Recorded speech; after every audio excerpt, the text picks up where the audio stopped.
Acabei de descobrir que uma mulher foi assassinada dentro de uma loja da Lululemon por causa de um par de leggings. Esse caso aconteceu em Washington, nos Estados Unidos, em uma loja da Lululemon que ficava do lado de uma loja da Apple. E tinha uma fila enorme de pessoas esperando do lado de fora da Apple, porque naquele dia era o lançamento do iPad Mini 2. E aí nisso tinha um cara na fila da Apple que se chamava Ryan. Ele era muito legal. Em algum momento, o Ryan nota uma mulher saindo de dentro da loja da Lululemon e ela tava com uma cara de preocupada e ela tava ligando pra polícia. Então o Ryan sai da fila e vai perguntar se tá tudo bem com ela. E ela fala, olha, eu acho que alguém roubou a loja e tá lá dentro ainda. Eles entram juntos na loja, começam a andar e eles começam a perceber que eles estão pisando em algo gosmento. Quando eles vão olhar, é sangue. Quando eles chegam no fundo da loja, eles abrem uma porta que dava pra um quartinho dos funcionários e lá dentro tinha uma mulher caída no chão, mas ela estava desfigurada. Claramente estava sem vida, tinha sangue pra todo lado. Era uma cena de terror. Então eles decidem sair da loja, só que quando eles estavam saindo, eles começam a ouvir um barulho. Eles resolvem dar mais uma olhada na loja e aí no banheiro eles encontram uma outra mulher. Ela estava presa com as mãos pra trás também, coberta de sangue, mas ela ainda estava viva. A sobrevivente se chamava Brittany Norwood e ela tinha 28 anos de idade. Já a mulher que morreu se chamava Jayna Murray e ela tinha 30 anos. Tanto a Brittany quanto a Jayna eram funcionárias da Lululemon e naquele dia elas estavam trabalhando na loja. A polícia e a ambulância chegaram muito rápido e a Brittany foi levada para emergência. Mas, depois de limparem todo o sangue que estava na Brittany, eles perceberam que ela só tinha alguns pequenos ferimentos, arranhões. Só tinha um corte maior que era na cabeça. Por outro lado, a Jayna tinha sido massacrada. Foi de verdade muito pesado o que aconteceu. Só de ferimentos isolados que puderam ser contabilizados, ela tinha 331 ferimentos pelo corpo. E tinham sido usadas pelo menos 5 armas do crime, envolvendo ferramentas e até uma estátua de Buda. E ela só teria morrido no último golpe, ou seja, ela sentiu tudo aquilo. Por que teve tanta violência com a Jayna e com a Brittany não? Era isso que a polícia também não estava conseguindo entender. Então eles foram conversar com a Brittany e ela disse o seguinte: era 11 de março de 2011. Quem estava responsável por fechar a loja era a Jayna, porque ela era superior à da Brittany. Então deu horário, a Jayna fechou a loja e as duas foram pra casa. A Jayna foi com o carro dela e, como sempre, a Brittany ia de metrô. Só que quando a Brittany chega na estação, ela percebe que ela tá sem a carteira e lá dentro tava o bilhete do metrô, então não tinha como ela pegar o metrô. Então ela fica meio sem graça, mas acaba ligando pra Jayna e perguntando se elas não poderiam voltar na loja pra ela pegar a carteira. A Jayna já tava até em casa, mas ela falou, eu também esqueci uma coisa na loja, então vamos lá, a gente volta juntas. Realmente tinha esquecido o notebook dela, então ela já voltou, já aproveitou essa viagem também. Então as duas entram na loja, pegam as suas coisas e quando elas estavam indo embora, elas se deparam com 2 homens mascarados. E aí elas são atacadas e os dois partem pra abusar delas. E a Jayna acabou resistindo, tentou lutar, então ela acabou sendo muito agredida e a Brittany não. Quando a polícia foi ver nas câmeras de segurança da Apple, eles encontraram uma filmagem que mostrava 2 homens todos de preto dos pés à cabeça. E eles estavam andando na direção da Lululemon. E, gente, os funcionários da loja da Apple disseram pra polícia que, na noite do crime, eles escutaram uma mulher implorando pela vida dela dentro da loja da Lululemon. E também escutaram alguma coisa sendo batida na parede diversas vezes. Tem uma filmagem que mostra o momento em que eles escutam isso e eles continuam vivendo a vida como se nada tivesse acontecendo. A polícia precisava de mais informações, mas eles estavam com muito receio de falar com a Brittany porque ela tinha sofrido um trauma muito grande. E era um momento muito delicado pra ficar fazendo perguntas pra ela. Mas tinha algo que eles precisavam confirmar com ela, então eles foram falar com a Brittany de novo. Vocês lembram que a Jayna tinha um carro, que ela foi pra casa de carro? Obviamente, ela voltou pra loja de carro, só que o carro não estava mais lá. Naquela manhã, o carro não estava no mesmo local que a Jayna tinha deixado, então provavelmente ele tinha sido roubado por aqueles homens que fizeram aquilo. Então eles vão perguntar se a Brittany já entrou no carro, se ela sabia alguma coisa daquele carro pra ajudar eles a encontrar. E a Brittany diz que ela e a Jayna não eram muito próximas, ela nunca tinha entrado naquele carro, não sabia de nada que pudesse ajudar a polícia. Mas tem uma reviravolta. Vocês não estão entendendo, vocês não estão preparados. Eu não estava preparada. Acontece que a polícia estava mentindo pra Brittany.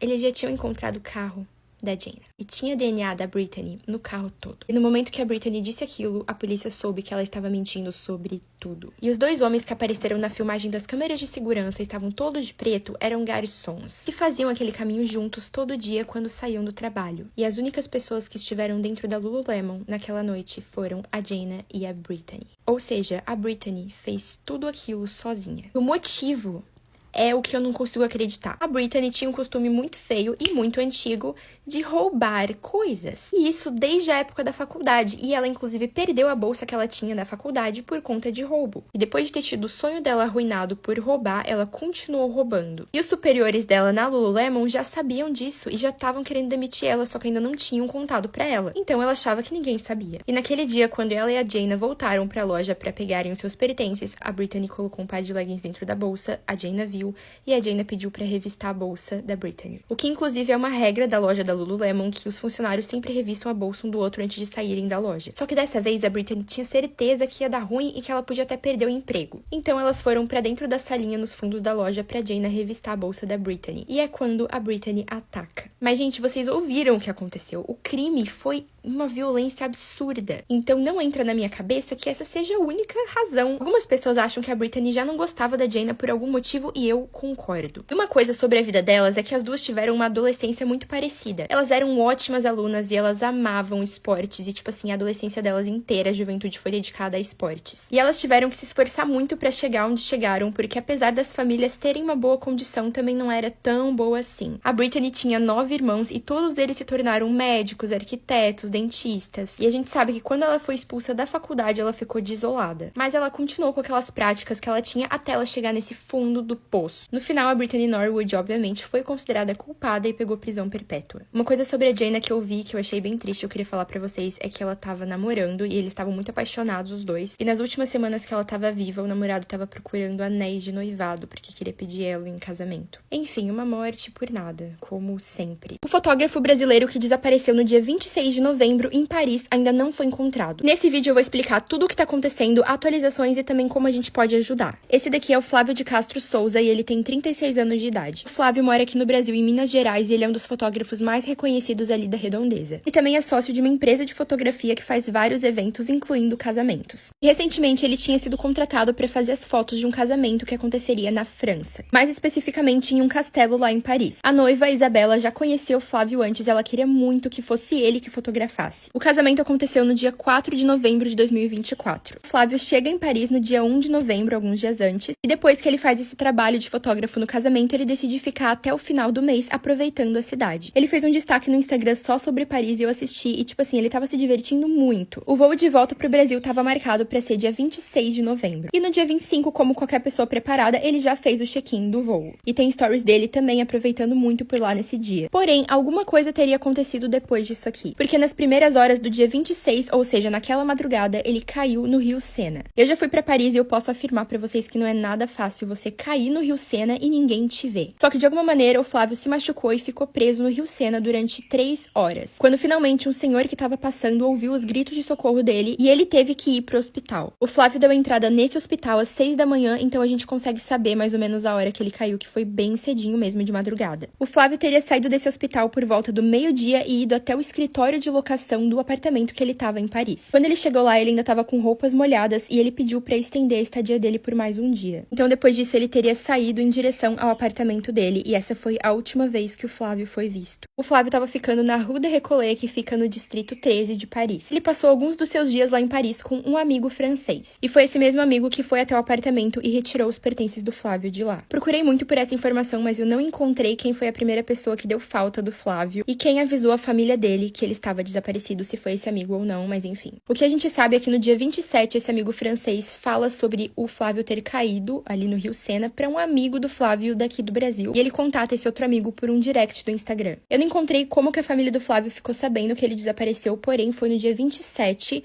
e eles começaram a ligar pro Flávio, tipo, o dia inteiro. Mas o que eles não sabiam é que o Flávio já estava sem o seu celular há muito tempo. O celular dele foi encontrado na frente de um restaurante em um vaso de planta por um dos funcionários que trabalhavam lá. E ele foi encontrado lá às 7 da manhã do dia 27. Foi só na madrugada do dia 28 que um funcionário vê o celular tocando e atende. Só que esse homem era francês, então ele não conseguia entender nada. E é aí que um outro funcionário que era brasileiro pega o telefone, o nome dele era Denis, e ele começa a falar que o celular foi encontrado e tudo mais. A família, obviamente, fica muito preocupada e relata o desaparecimento para a polícia. Porém, até agora, a polícia francesa não começou as investigações do caso por não achar que é uma emergência. Só que depois de todo esse barulho que tá sendo feito na internet, as pessoas falando a respeito, a polícia brasileira já se mexeu e a francesa tá se mexendo. A polícia brasileira já conseguiu abrir as malas dele e infelizmente não encontraram nenhuma pista até agora. E a polícia francesa encaminhou o caso para ser analisado para ver se vai ter uma investigação. Eu espero que sim. Hoje é dia 4, ele desapareceu no dia 26, então ele já tá desaparecido há 9 dias. E a polícia francesa não foi nem ver as câmeras da cidade, que tipo, Paris é cheia de câmera. E, gente, é literalmente só ver as câmeras que alguma coisa a mais a gente vai descobrir, porque ele provavelmente desapareceu indo pra casa ou algo do tipo. Agora eu vou dar uma ideia pra vocês do que a gente pode fazer pra ajudar. Uma amiga do Flávio marcou a Le Parisien, que é um dos maiores jornais franceses, e ela tava pedindo para que as pessoas começassem a marcar eles nos vídeos do Flávio, para que eles soubessem do que tá acontecendo e gravassem alguma coisa a respeito. E assim, só pra vocês entenderem, a gente aqui no Brasil saber sobre esse caso é muito importante, só que se os franceses soubessem, seria mais importante ainda, porque o Flávio desapareceu na França e provavelmente ele ainda está por lá.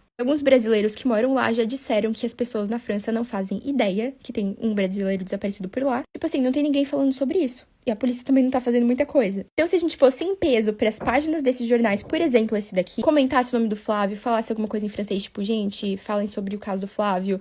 Eu não sei falar francês, então eu não sei o que vocês poderiam falar. Eu vou pesquisar e colocar aqui. Gente, é o seguinte, vamos deixar comentários nos posts dessa página específica e de outras páginas francesas. Eu conheço só essa daqui porque a amiga do Flávio falou. Mas se você sabe de alguma coisa que possa também ajudar, faz um vídeo, fala sobre, por favor. É isso.